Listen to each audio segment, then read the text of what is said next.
Your mum pushed through Rackham's revolving doors on Corporation Street, pulling you behind her.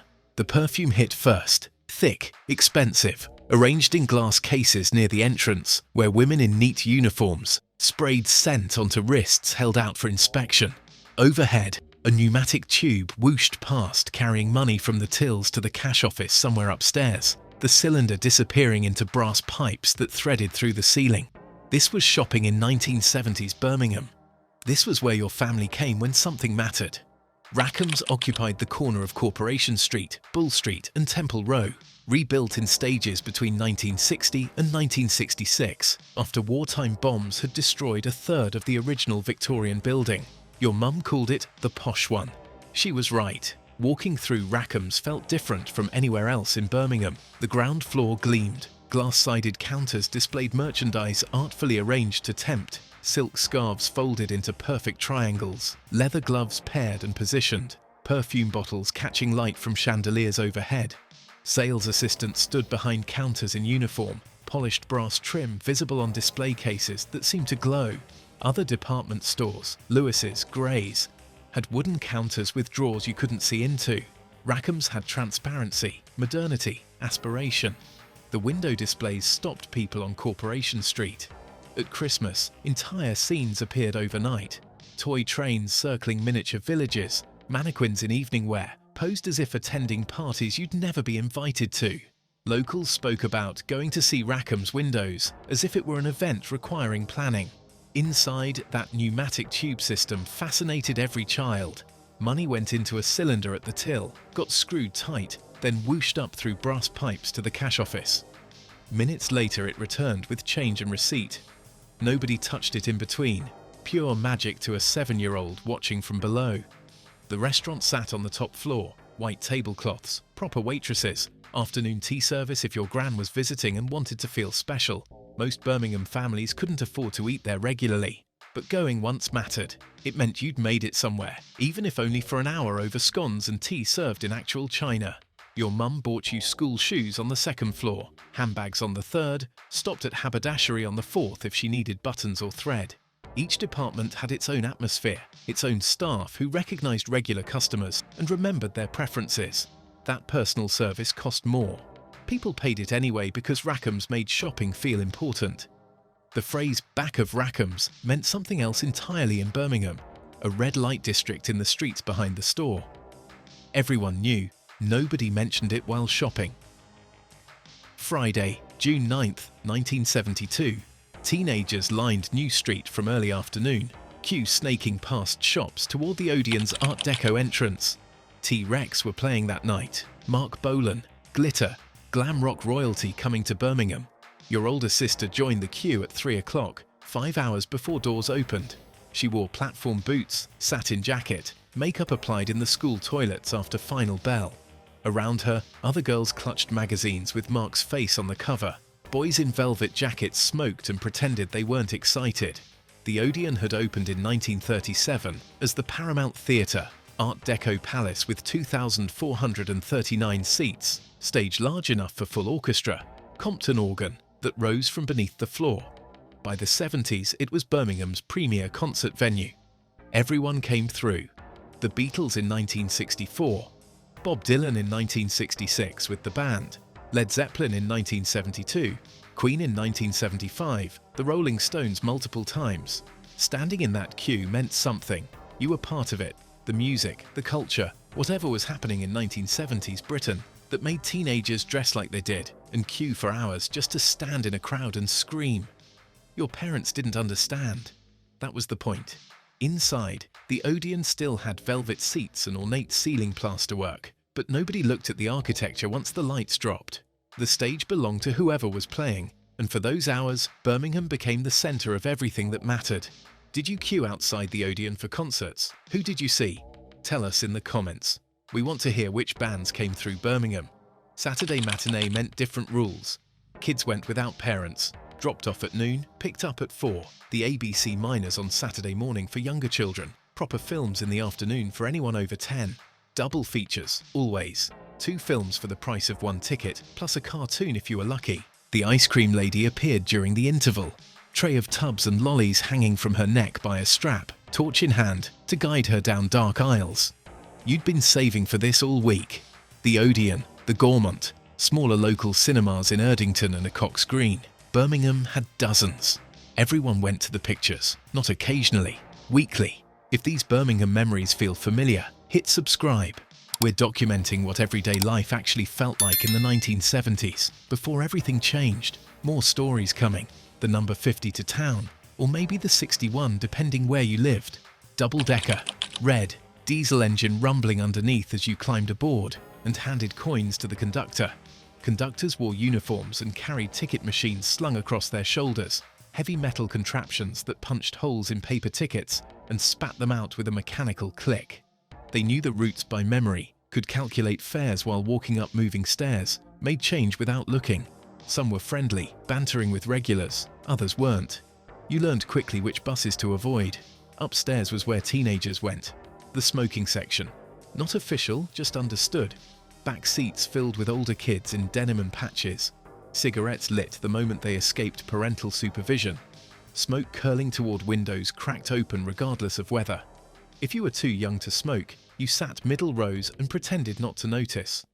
The bus took 40 minutes if traffic cooperated, longer during rush hour when queues of cars backed up on Bristol Road or Hagley Road, exhaust visible in cold months, everyone waiting. You'd watch Birmingham roll past through steamed windows, terraced houses giving way to shops, industrial buildings. Finally, the city centre rising ahead. The front seat upstairs offered the best view in Birmingham. Eye level with second-floor windows, you saw into offices and flats, caught glimpses of lives happening parallel to yours. The bus swayed around corners, conductor called out stops, someone rang the bell, and you stayed put until New Street or the Bullring, depending on where your mum needed to shop. Getting home meant the reverse journey, usually loaded with carrier bags and tired enough that even the back seat held no appeal. Just watching streets pass, counting stops, waiting for yours.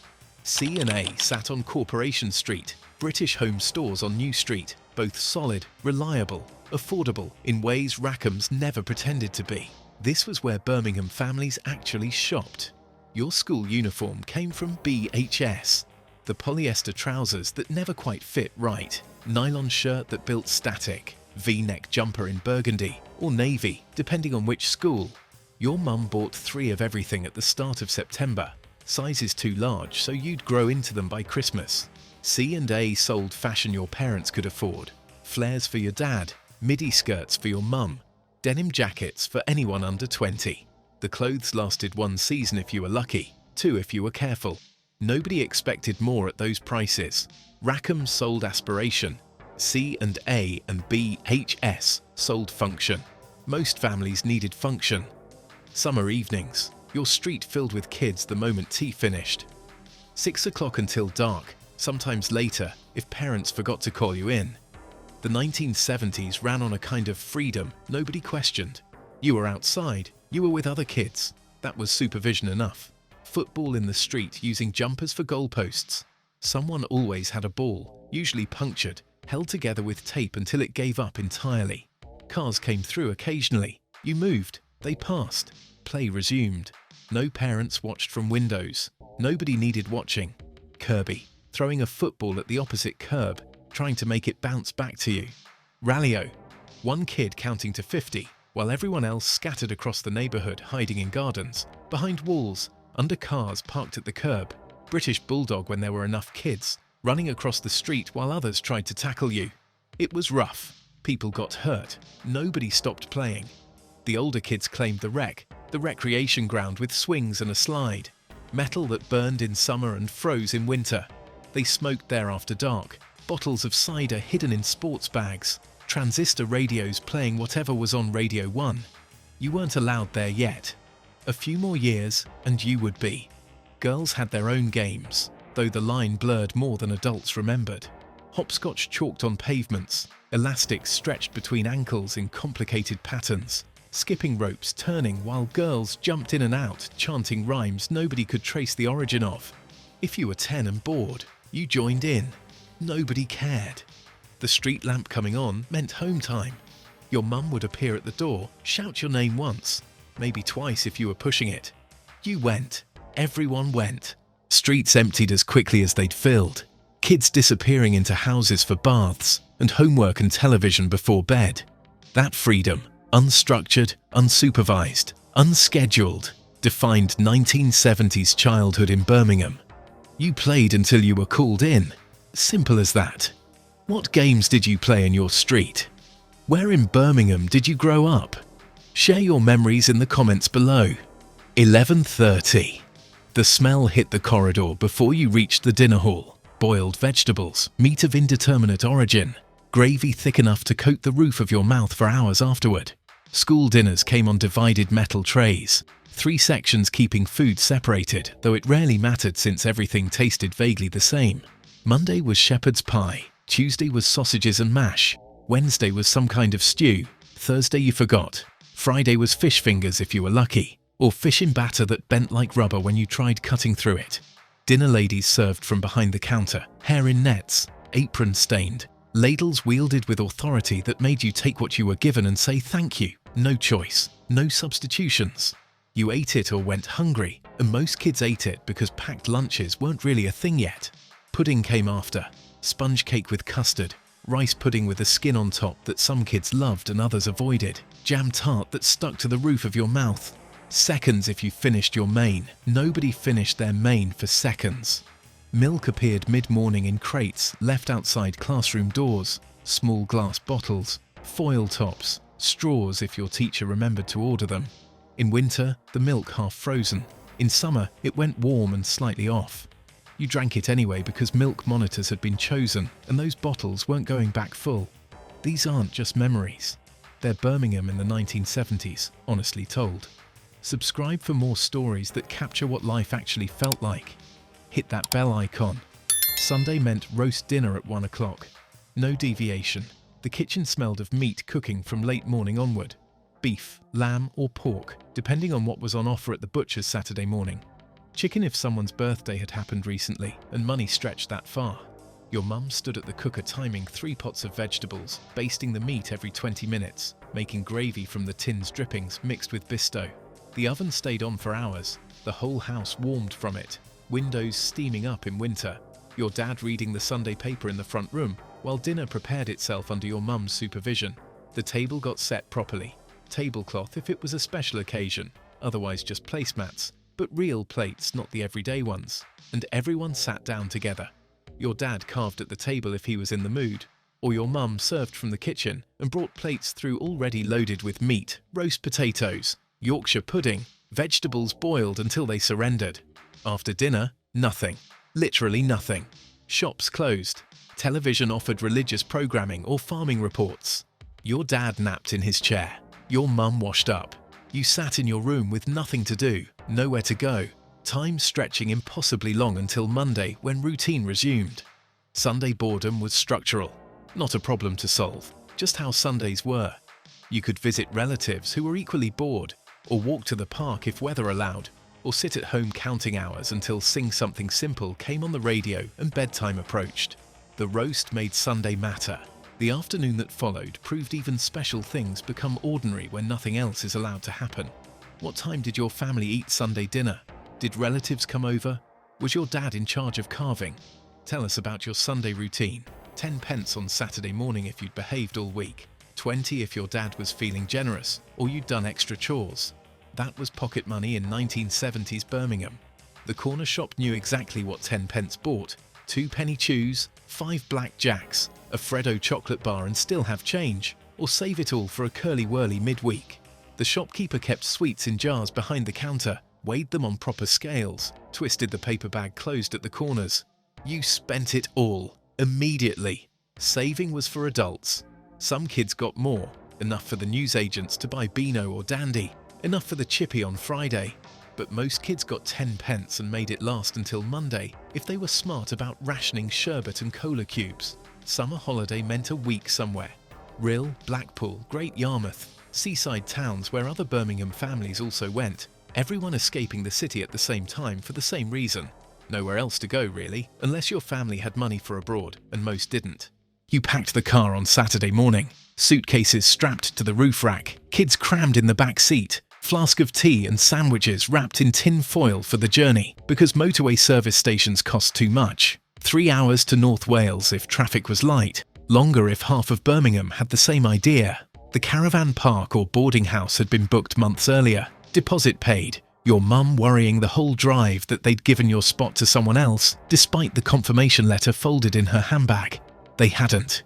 You unloaded bags, found your room or caravan, then spent a week walking the seafront eating chips and avoiding rain. Blackpool had the pleasure beach and the tower. Rhyl had Sun Centre and Marine Lake. Every town had arcades where your dad gave you 2p pieces for the slot machines, and you lost them all within minutes. The beach had pebbles, cold water, sand that got into everything and stayed there for the entire week, no matter how often your mum made you shake out your clothes. Day trips were cheaper. Cadbury World in Bourneville, Dudley Zoo, Sutton Park if money was particularly tight and you needed an outing that cost nothing but petrol. Your parents packed a picnic, drove somewhere within an hour, spent the day pretending it was an adventure. Either way, you went somewhere. Every family went somewhere. Staying in Birmingham all summer meant admitting you couldn't afford to leave. Where did your family go on holiday in the 1970s? Blackpool, Rhyl, Butlins, or did you stay closer to home? Share your memories below. If these everyday memories of Birmingham feel like home, subscribe and share this video.